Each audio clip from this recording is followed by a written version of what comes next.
우리는 이 세상을 살아가면서 이 세상에서 만든 노래나 또 책을 통하여 사랑에 대하여 듣고 배웁니다. 그런데 이 세상에서 우리에게 가르쳐주는 사랑은 참으로 계산적인 것 같습니다. 상대방의 외모, 능력, 배경을 보고 사랑할 가치가 있는지 계산한 뒤에 사랑하라고 말합니다. 쉽게 말해서 내가 얻을 것이 있을 때, 내가 이익이 될 때 그 사람을 사랑하라는 것입니다. 그렇지 않으면 시간과 정력을 그렇게 낭비하지 말라라고 합니다. 그러니 이 세상이 말하는 사랑을 한마디로 말하면 조건적인 사랑입니다. 그러나 그것은 진정한 사랑이 아닙니다. 진정한 사랑이 무엇인지는 오직 사랑의 원천이시고 또 사랑 자체이신 하나님을 통해서만 알 수가 있습니다. 지난주에 우리는 그 하나님의 사랑이 무엇인지 함께 나누었습니다. 하나님의 사랑은 무조건적인 것이고 먼저 찾아오는 사랑이십니다. 하나님은 우리가 하나님을 사랑했기 때문에 우리에게 사랑을 베풀어 주신 것이 아닙니다. 지난주에 본문에 이런 말씀이 있지요. 우리가 하나님을 사랑한 것이 아니요 하나님이 먼저 우리를 사랑하셨도다. 우리 인간에게 사랑받을 만한 어떤 자격이나 조건이 있어서 하나님이 사랑한 것도 아닙니다. 하나님은 우리를 보면서 이 사람들을 사랑하면 얻을 것이 뭔가가 있기 때문에 사랑해 주신 것도 아닙니다. 우리를 사랑하면서 얻을 것이 아무것도 없었음에도 불구하고 그냥 사랑하셨습니다. 오히려 우리를 사랑하기 위해서 가장 사랑하는 당신의 하나뿐인 독생자를 이 땅에 보내주셨고 십자가에 죽게 하셨습니다. 우리를 살리시려고 먼저 찾아오시고 또 우리를 무조건적으로 사랑해 주신 하나님의 사랑이 오늘 설교의 출발점이 됩니다. 우리는 이 사랑을 기억하면서 오늘 설교를 들어야 합니다. 우리는 단순히 사랑에 대해 그냥 배운 자들이 아닙니다. 우리는 진정으로 그 사랑을 받았고 하나님의 사랑을 경험한 자들입니다. 하나님의 사랑이 우리의 생명 안에서 흐르고 있고 그 사랑이 우리를 통하여 이 땅에서 드러날 수 있는 것입니다. 그래서 오늘 본문에 사도 요한은 11절에 이렇게 시작합니다. 사랑하는 자들아, 하나님이 이같이 우리를 사랑하셨은즉 우리도 서로 사랑하는 것이 마땅하도다. 하나님이 이같이 우리를 사랑하셨다. 이 이같이가 조금 전에 서론에서 제가 요약한 하나님의 그 사랑입니다. 우리가 그런 사랑을 받았으니 우리가 서로 사랑하는 것이 마땅하다라고 선언하고 있습니다. 여기서 마땅하도다라는 말은 단순한 권면이 아닙니다. 이 말은 책임이 있다, 의무이다 이런 뜻입니다. 하나님으로부터 무조건적인 사랑을 받은 성도는 서로 사랑할 책임이 있다라는 말씀입니다. 누구를 사랑해야 한다고요? 물론 모든 사람을 사랑해야 하겠지만 사도 요한은 여기서 특별히 가장 먼저 성도들 간의 그 사랑을 말하는 것입니다. 요한이 우리도라고 말을 했을 때는 자신과 그 편지를 받는 당시 성도들을 가리키는 것입니다. 성도들 간의 그 사랑을 말하고 있습니다. 어떻게 보면 우리는 하나님으로부터 사랑의 빚을 진 자들입니다. 그런데 하나님께서 우리에게 그 빚을 갚는 방식에 있어서 하나님께 갚으라 하지 않고 몸된 지체를 향하여 그 빚을 갚으라고 합니다. 즉 하나님께 사랑을 빚진 자로서 함께 몸된 지체를 사랑하라는 것입니다. 여러분, 요한복음 13장을 시작하면서 예수님이 제자들의 발을 씻기는 내용이 나옵니다. 세속식에 관한 내용이죠. 예수님은 아셨습니다. 이제 얼마 되지 않으면 당신이 십자가에 못 박혀 죽으시고 아버지께로 돌아갈 날이 이제 얼마 안 남았다는 것을 아셨습니다. 그래서 이 세상에 남겨질 자기 사람들을 사랑하시되 끝까지 사랑하셔야 되겠다 다짐을 했습니다. 그리고 그 사랑의 표현으로서 세속식을 하는 것입니다. 제자들의 발을 씻기는 것으로 표현을 하신 것입니다. 그 당시에 발을 씻기는 이 일은요, 종들이 하는 일이었습니다. 그런데 제자들의 선생이고 또 주님 되시는 예수님께서 무릎을 꿇고 대야의 물을 받고 제자들의 발을 하나하나 씻기셨습니다. 예수님께서 제자들의 발을 다 씻겨 주신 다음에, 제자들을 그렇게 사랑하신 다음에 제자들에게 내가 너희의 발을 씻겼으니까 이제 너희 중에 누가 나의 발을 씻길래? 내가 너희를 사랑했으니까 누가 나처럼 나를 섬길래? 이렇게 말씀하시지 않았습니다. 예수님은 요한복음 13장 14절에 예수님은 뭐라고 하셨는지 들어보십시오. 내가 주와 또는 선생이 되어 너희 발을 씻겼으니 너희도 서로 발을 씻는 것이 옳으니라. 너희도 서로 발을 씻는 것이 옳으니라. 즉 예수님의 사랑과 섬김을 받은 제자들이 서로 섬기고 서로 사랑할 것을 요구하신 것입니다. 여기서 우리는 아까도 말씀드렸지만 하나님으로부터 사랑을 받은 자가 어떻게 하나님께 화답할 것인지 알게 됩니다. 하나님께 사랑을 받은 자는 서로 사랑하는 방식으로 하나님께 그 사랑을 표현하는 것입니다. 우리는 종종 하나님을 사랑합니다 이렇게 고백을 합니다. 그런데 하나님을 사랑하는 구체적 모습 중, 그리고 성경이 우리에게 가르쳐주는 모습은 바로 옆에 있는 형제 자매를 사랑하라는 것입니다.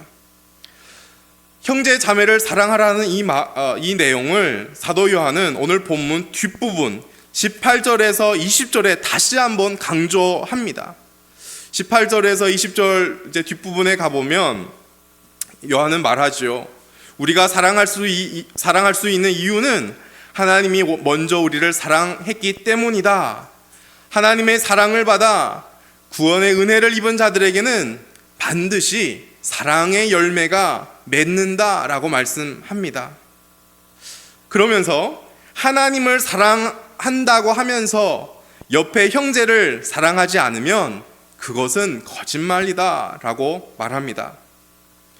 하나님을 사랑한다고 하면서 보이는 형제를 사랑하지 않는다는 것은 있을 수 없다라고 합니다. 하나님을 향한 사랑과 형제를 향한 사랑은 결코 두 가지 일이 아닙니다. 하나님을 사랑하는 자는 반드시 형제를 사랑할 것이고, 형제를 사랑하는 것은 곧 하나님을 사랑하는 것입니다. 교회 공동체 안에서 성도들이 서로 사랑할 때 놀라운 일이 일어납니다. 그것은 바로 눈에 보이지 않는 하나님을 보게 되고 경험하게 됩니다. 12절 말씀인데요, 12절 말씀 함께 읽어보겠습니다. 시작. 어느 때나 하나님을 본 사람이 없으되 만일 우리가 서로 사랑하면 하나님이 우리 안에 거하시고 그의 사랑이 우리 안에 온전히 이루어지느니라. 아멘. 육신을 가진 인간의 눈으로는 영이신 하나님을 볼 수가 없습니다. 이 역사적으로 볼 때 하나님을 직접 본 사람은 한 사람도 없습니다. 사도 요한은 요한복음 1장 18절에서 동일한 말을 합니다. 본래 하나님을 본 사람이 없으되. 여러분, 역사상에 하나님과 가장 가까웠던 사람은 있습니다. 구약에 나오는 모세라는 사람입니다. 그런데 모세조차도 하나님 자체를 보지는 못했습니다. 뒷모습 정도는 본 것 같습니다. 성경에 보면은. 출애굽기 33장에 모세가 하나님의 영광을 보여달라고 했습니다. 그때 하나님이 대답하셨습니다. 내가 내 얼굴을 보지 못한다. 나를 보고 살 자가 없기 때문이다. 인간은 더러운 죄를 가진 존재이고 하나님은 거룩하고 영광스러운 존재이기 때문입니다. 그러니까 죄인 된 인간이 거룩하고 영광스러운 하나님 앞에 서면 죽을 수밖에 없기 때문에 인간은 하나님을 보면 안 되고 볼 수 없습니다. 그런데 사도 요한은 왜 이렇게 편지를 쓰면서 갑자기 하나님을 본 사람이 없다 이렇게 말을 하는 것일까요? 당시 교회를 어지럽혔던 영지주의 이단들의 거짓 주장 때문이었습니다. 영지주의자들은 자신들만이 특별한 영적인 지식을 가졌고 또 어떤 신비한 체험을 통해서 하나님을 보았다라고 저들이 말을 했기 때문입니다. 우리는 환상을 통해서 하나님을 만났다, 하나님을 보았다 이렇게 주장했지요. 그러나 요한은 그들의 이 주장은 거짓말이다 라고 말하는 것입니다. 죄인된 인간 중에 하나님을 친히 볼 수 있는 사람은 아무도 없다 라고 하는 것입니다. 그럼에도 불구하고 보이지 않는 그 하나님을 경험할 수 있는 한 가지 방법을 요한은 우리에게 알려주고 있습니다. 12절 하반절에 사도 요한은 이렇게 말합니다. 만일 우리가 서로 사랑하면 하나님이 우리 안에 거하시고 그의 사랑이 우리 안에 온전히 이루어지느니라. 우리가 서로 사랑하면 하나님이 거하신다고 말씀합니다. 여기서 우리는 똑같습니다. 사도 요한과 그 편지를 받는 그 성도들을 가리킵니다.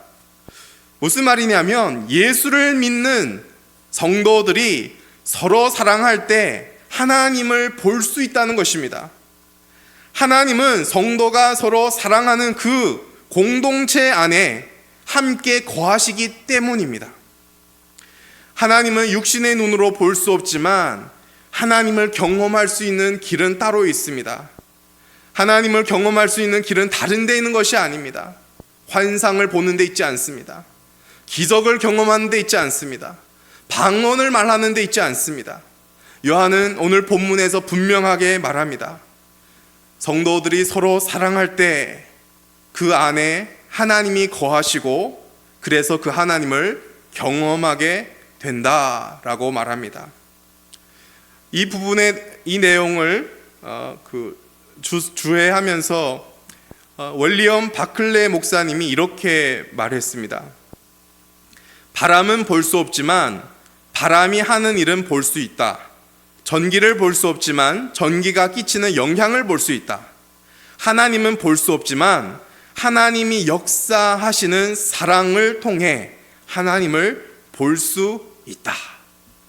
성도들이 사랑하는 그 모습 속에 성도들이 서로를 향하여 사랑할 때 그 속에 하나님이 계시는 것이고 그 속에서 하나님을 볼 수 있는 것입니다. 오늘날 우리는 물어야 합니다. 오늘날 우리는 세상 사람들의 어떻게 하나님을 보여줄 것입니까? 세상 사람들은 어디에서 하나님을 보아야 할까요? 교회라는 건물을 통해서 하나님을 볼까요? 교회 밖에 십자가라는 그 장식, 십자가의 그 표지를 통하여 하나님을 보는 것일까요? 그렇지 않습니다. 모두 아닙니다.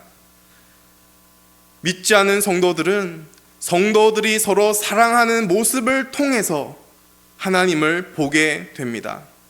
믿지 않는 사람들만 그럴까요? 하나님을 믿는 저와 여러분도 하나님을 어떻게 경험할 수 있을까요? 하나님을 경험해 보고 싶지 않습니까?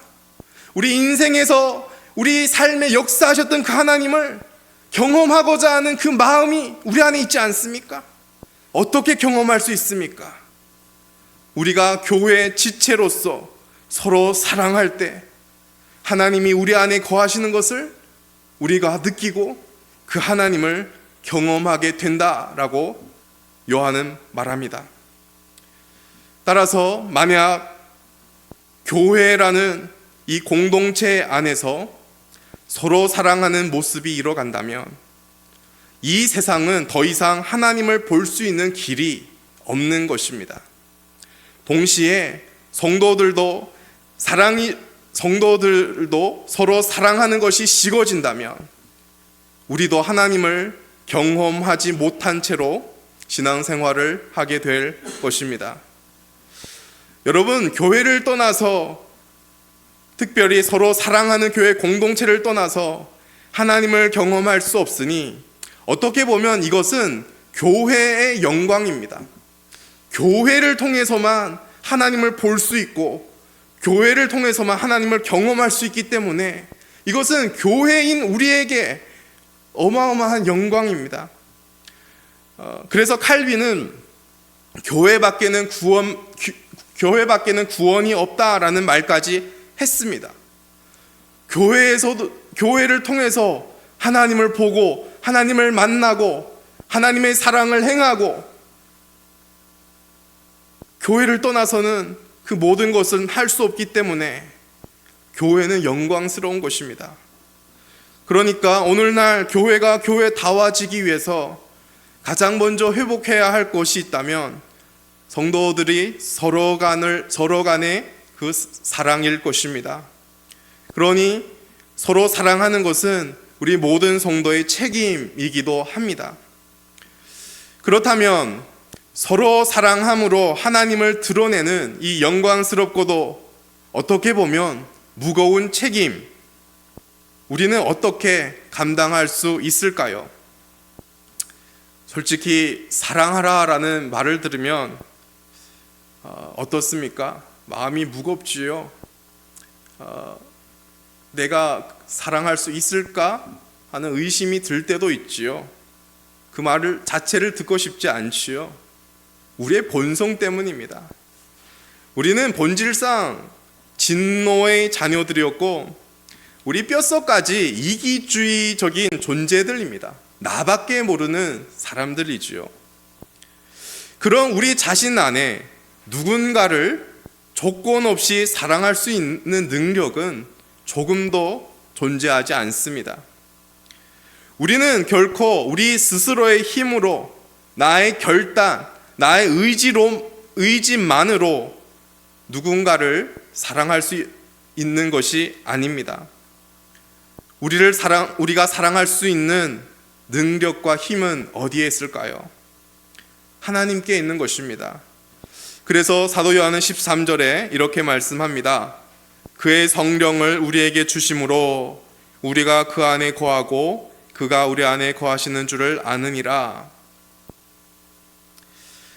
하나님은 예수를 믿는 자에게 성령을 보내주셨습니다. 혹은 다르게 말해서 성령이 우리 안에 들어오셨기 때문에 우리가 예수를 믿은 것입니다. 성령이 우리 안에 내주하십니다. 성령이 우리 안에 내주하시면서 하시는 일이 두 가지가 있습니다. 첫째는 무엇입니까? 조금 전에 제가 읽었던 13절 말씀처럼 성령을 우리에게 주심으로 뒤에 우리가 그 안에 거하고 그가 우리 안에 거하시는 줄을 아느니라. 첫 번째 성령님이 하시는 일은 우리와 하나님을 연합시켜서 하나 되게 하는 일입니다. 우리와 하나님을 연합시켜서 하나 되게 할 뿐만 아니라 그 사실을 우리로 하여금 알게 하신다라고 13절이 말하고 있습니다. 성령님이 하시는 두 번째 일이 있습니다. 우리가 받은 십자가 사랑을 성령님이 깨닫게 하십니다. 14절에서 15절 말씀을 보십시오. 아버지가 아들을 세상의 구주로 보내신 것을 우리가 보았고 또 증언하노니 누구든지 예수를 하나님의 아들이라 시인하면 하나님이 그의 안에 거하시고 그도 하나님 안에 거하느니라. 이것은 성령님이 우리 안에 거하심으로 성령님이 하는 일을 설명하는 내용입니다. 사도 요한과 같은 예수님을 직접 목격한 사람들이 복음을 증언했습니다. 복음의 메시지를 14절에서 이렇게 요약하고 있습니다. 하나님 아버지가 아들을 세상의 구주로 보내셨다. 예수를 믿으면 구원받는다. 성령님은 바로 그 복음의 메시지를 우리로 하여금 듣게 하신 것입니다. 그 복음의 메시지를 듣고 깨닫고 믿게 하신 것입니다. 뿐만 아니라 하나님 아버지께서 우리를 살리기 위하여 자기 아들을 구주로 보내셨다라는 그 하나님의 사랑을 성령님이 알게 하십니다. 여러분, 우리가 신앙생활을 하면서 우리의 생각으로 우리가 복음을 깨달았다고 생각하십니까? 내가 교회를 오래 다녔기 때문에, 내가 계속 세뇌를 당하기 때문에 복음을 믿었고 예수를 믿었고 내가 받은 사랑을 깨달았다고 생각하십니까? 그렇지 않습니다. 성령님이 우리 안에 내주하 계시기 때문에, 성령님이 우리로 하여금 깨닫게 하셨기 때문에 우리가 깨달은 것입니다. 그래서 우리는 성령의 도우심으로 말미암아 우리가 어떤 존재인지, 우리가 받은 사랑이 어떤 것인지를 알게 되는 것입니다. 성령님은 계속하여 우리는 스스로가 아니라 사랑이신 하나님이 우리와 함께 계신다라는 사실을 알게 하시고, 또 성경 말씀을 통하여, 설교를 통하여 우리가 하나님께로부터 무조건적인 사랑, 값없는 은혜를 받았다는 것을 깨닫게 하십니다. 그 사실을 우리가 깨달을 때 비로소 우리 마음에는 변화가 생기는 것입니다. 하나님이 나 같은 죄인을 사랑하셨구나. 나는 하나님께로부터 갚을 수 없는 은혜를 받은 존재이구나. 나는 하나님께 사랑의 빚을 진 자로구나. 하나님의 사랑을 깨닫게 시작하면서 놀라운 일이 일어나는 것입니다. 사랑할 힘이 거기서 생기는 것입니다. 우리가 하나님께로부터 얼마나 위대한 사랑을 받았고 우리와 누구와 연합한 존재인지 성령께서 우리에게 알게 하시고 깨닫게 하실 때 우리는 비로소 사랑이 가능해집니다. 마치 포도나무 가지가 포도나무에 접붙임 받아서 영양분을 공급받듯이 우리가 하나님 아버지와 연합했다는 그 사실을 깨닫고 또 친히 성령님께서 우리에게 사랑할 힘을 주실 때 우리는 사랑할 수 있는 것입니다. 이렇게 성령께서 주시는 힘으로 하나님의 사랑을 알고 또 그 사랑으로 서로 사랑할 때 우리 삶에는 놀라운 능력이 나타나게 됩니다. 우리 안에 있던 두려움이 사라진다라고 오늘 말씀 속에 말합니다. 17절 말씀인데요. 17절 말씀을 함께 읽어보겠습니다. 시작. 이로써 사랑이 우리에게 온전히 이루어진 것은 우리로 심판날에 담대함을 가지게 하려 함이니 주께서 그러하심과 같이 우리도 이 세상에서 그러하니라. 여기서 제일 앞부분에 이로써 사랑이 우리에게 온전히 이루어진다라고 말하는 것은요, 우리가 하나님의 사랑을 깨닫고 그 사랑을 옆에 있는 형제 자매를 실천할 때 그것이 온전해졌다라고 말하는 것입니다. 그러니까 그냥 하나님의 사랑을 깨닫는 것에 멈추는 것이 아니라 그것을 깨닫고 성령의 도우심으로 우리가 사랑의 실천을 할 때 그 사랑이 온전해진다라고 말하는 것입니다. 그렇게 될 때 우리 안에는 두려움이 떠나간다라고 말합니다. 왜 그렇습니까? 우리가 성령의 도우심으로 사랑하는 그 모습은 주님을 닮은 모습이기 때문입니다. 우리가 주님을 닮은 모습을 보면서 비록 완전하지는 않지만 그래도 나에게서 조금이나마 예수님의 닮은 모습을 보면서 우리에게는 구원의 확신이 생기기 때문입니다. 내가 하나님의 사랑을 받았고 그 사랑이 나를 통해서 열매 맺는다는 것을 보면서 나는 구원받은 자다라는 확신이 생기기 때문에 두려움은 떠나가는 것입니다. 여러분, 이 세상 사람들이 가장 두려워하는 것이 무엇일까요? 가장 두려워해야 할 것이 무엇일까요? 하나님의 마지막 심판이어야 할 것입니다. 마태복음 25장을 보면 예수님께서 심판주로 오셔서 양과 염소를 둘로 나눕니다. 그리고 심판하는 장면이 묘사됩니다. 모든 민족을 그렇게 둘로 나누면서 심판을 하는데 오른쪽에 있는 자들에게는 영생을 허락해 주시고 왼편에 있는 자들에게는 영원한 불을 선고하십니다. 여러분, 그 심판의 기준이 무엇인지 아십니까? 그 내용을 요약하면 이렇습니다. 지극히 작은 자에게 한 것이 주님께 한 것이고 지극히 작은 자에게 하지 않는 것이 주님께 하지 않는 것이다. 예수님이 그렇게 말씀하십니다. 지극히 작은 자라는 것은 신앙생활을 함께하는 형제를 가리키는 것입니다. 즉 마지막 심판 때에 형제를 사랑했느냐 사랑하지 않느냐가 심판의 기준이 되는 것입니다. 그런데 하나님의 그 무조건적인 사랑, 값없는 은혜를 받은 자들은 반드시 형제를 사랑하는 그 열매가 나타나기 때문에 그 심판의 두려움을 두렵지 않는 것입니다. 형제를 사랑하는 자는 따라서 심판 때에 담대함을 가집니다. 구원의 확신이 있고 사랑의 열매를 보면서 그 확신 속에서 담대함을 가질 수 있는 것입니다. 그래서 요한은 18절에 이렇게 말을 합니다. 사랑 안에 두려움이 없고 온전한 사랑이 두려움을 내어 쫓나니. 사랑과 두려움은 결코 공존할 수 없다고 하십니다.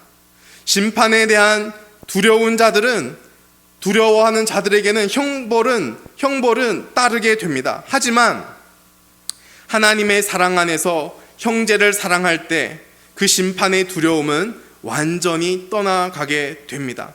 왜냐하면 사랑은 두려움을 몰아내기 때문입니다. 사랑이 우리 안에서 가득하면 두려움이 있을 자리가 없기 때문입니다. 이것은 하나님에 대한 사랑을 깨닫고 그 사랑을 행할 때 그렇다라고 하십니다. 사랑은 두려움을 몰아내는 법입니다. 1912년 영국을 떠난 아주 좋은 여객선이 있었습니다.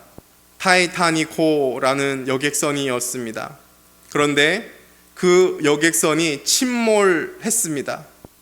이 사건을 바탕으로 타이타닉이라는 영화를 찍었습니다. 여기에 두 주인공이 나오지요. 잭이라는 남자 주인공과 로즈라는 여자 주인공입니다. 이 두 사람은 신분의 차이가 있었음에도 불구하고 여객선에서 처음 만났고 사랑하게 되었습니다. 그런데 이 여객선이 빙산에 부딪혀서 막 이제 침몰하게 됩니다. 그때 사람들은 막 살려고 발버둥 쳤지요. 잭은 그 당시에 물속에 있으면서 이 로즈를 살려고 그 나무 한 조각을 가지고 그 로즈를 나무 위에 올려놓습니다. 그리고 잭은 물 밑에서 차갑게 그냥 로즈를 지켜주는 것입니다.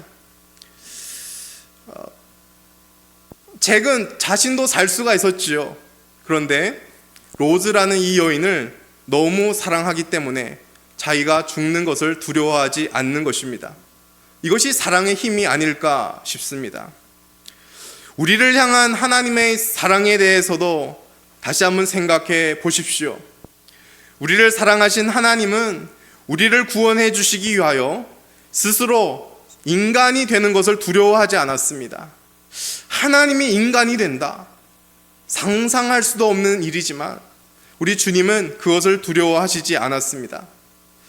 그리고 우리 주님이 십자가의 그 고통을 아셨습니다. 십자가를 지시고 죽기 전에 하나님께 기도하면서 할 수만 있다면 이 잔을 내게서 지나가게 하옵소서. 그 고통을 아셨기 때문에 이렇게 기도했습니다. 하지만 주님은 하나님에 대한 사랑과 죄인들을 향한 사랑 때문에 기꺼이 하나님 아버지의 뜻에 순종하시고 십자가를 지셨습니다. 사랑이 두려움을 이긴 것입니다. 여러분, 하나님의 사랑을 받은 자에게 형제를 향한 사랑이 있을 때 우리 안에는 두려움이 떠나가게 되어 있습니다. 사랑하는 성도 여러분, 우리는 내 곁에 허락해 주신 형제 자매를 용서하고 사랑할 수 있을까요? 네, 사랑할 수 있습니다. 사랑해야 합니다. 하나님께서 먼저 무조건적인 사랑을 우리에게 부어 주셨기 때문입니다. 하지만 어떻게 사랑할 수 있습니까? 우리의 의지만으로는 한계가 있습니다. 그렇지만 우리 안에는 성령님이 계십니다. 성령님께서 우리가 받은 십자가의 사랑을 계속하여 깨닫게 하시고 사랑할 힘을 주십니다. 그렇게 하나님의 사랑 안에서 성령의 도우심으로 형제 자매를 사랑할 때 우리 안에는 그 어떤 두려움도 떠나가게 됩니다.